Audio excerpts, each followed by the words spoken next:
ಹಗಲು ರಾತ್ರಿಗಳು ಇರುವುದು ಎಷ್ಟು ಸತ್ಯವೋ ಗುರುರಾಯರಿರುವುದು ಅಷ್ಟೇ ಸತ್ಯ. ಇದರಲ್ಲಿ ಯಾವುದೇ ಸಂದೇಹ ಬೇಡ. ನಿನ್ನ ಸಮಸ್ಯೆಗಳು ಪರಿಹಾರವಾಗುವುದರಲ್ಲಂತೂ ಸಂದೇಹವನ್ನೇ ಇಟ್ಟುಕೊಳ್ಳಬೇಡ. ಜಗತ್ತಿನಲ್ಲಿ ಯಾವುದೇ ಸಮಸ್ಯೆಗಳಿರಲಿ, ಅದಕ್ಕೆ ಪರಿಹಾರ ಇದ್ದೇ ಇರುತ್ತದೆ. ಸದಾಕಾಲ ರಾಯರು ನಮ್ಮೊಂದಿಗಿರುತ್ತಾರೆ.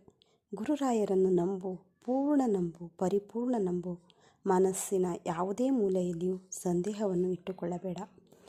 ನನಗೆ ರಾಯರ ಬಗ್ಗೆ ನಂಬಿಕೆ ಇದೆ, ಆದರೆ ನನ್ನ ಸಮಸ್ಯೆ ಪರಿಹಾರವಾಗೋದಿಲ್ಲ ಎನ್ನಬೇಡ. ನಿನ್ನ ಸಮಸ್ಯೆಗಳು ಪರಿಹಾರ ಆಗೇ ಆಗುತ್ತವೆ.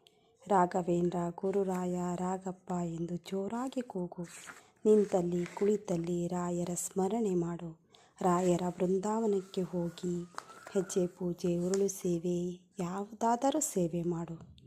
ನಾನು ಅಂಥವನು ಇಂಥವನು, ಎಲ್ಲರಂತೆ ಹೇಗೆ ಸೇವೆಗೈಯಲಿ ಎಂದು ಎದೆ ಉಬ್ಬಿಸಬೇಡ. ಯೋಗೀಂದ್ರ ತೀರ್ಥರು, ಗೋಪಾಲದಾಸರು, ಜಗನ್ನಾಥದಾಸರಂಥ ಮಹಾನುಭಾವರೇ ರಾಯರ ಪಾದಧೂಳಿಯಾಗಿ ಸೇವೆಗೈದಿದ್ದಾರೆ.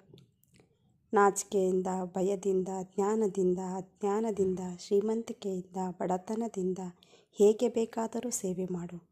ಆದರೆ ಅಹಂಕಾರದಿಂದ ಮಾತ್ರ ಎಂದು ರಾಯರಿಗೆ ಸೇವೆ ಮಾಡಬೇಡ. ಅಯ್ಯೋ, ಎಷ್ಟು ವರ್ಷಗಳಿಂದ ಅವರು ಸೇವೆ ಮಾಡುತ್ತಲೇ ಇದ್ದಾರೆ, ಅವರಿಗೆ ಏನೂ ಒಳ್ಳೆಯದಾಗಿಲ್ಲ, ಇರುವಂತೆ ಇದ್ದಾರೆ, ನಾನ್ಯಾಕೆ ಮಾಡಲಿ ಎಂದು ಉಡಾಪೆ ಮಾತನಾಡಬೇಡ. ರಾಯರಿದ್ದಾರೆ, ರಾಯರಿದ್ದಾರೆ, ನಿನ್ನ ಎಲ್ಲ ಸಮಸ್ಯೆಗಳಿಗೂ ರಾಯರಿದ್ದಾರೆ. ಈ ಮಾತನ್ನು ಎಂದಿಗೂ ಮರೆಯಬೇಡ.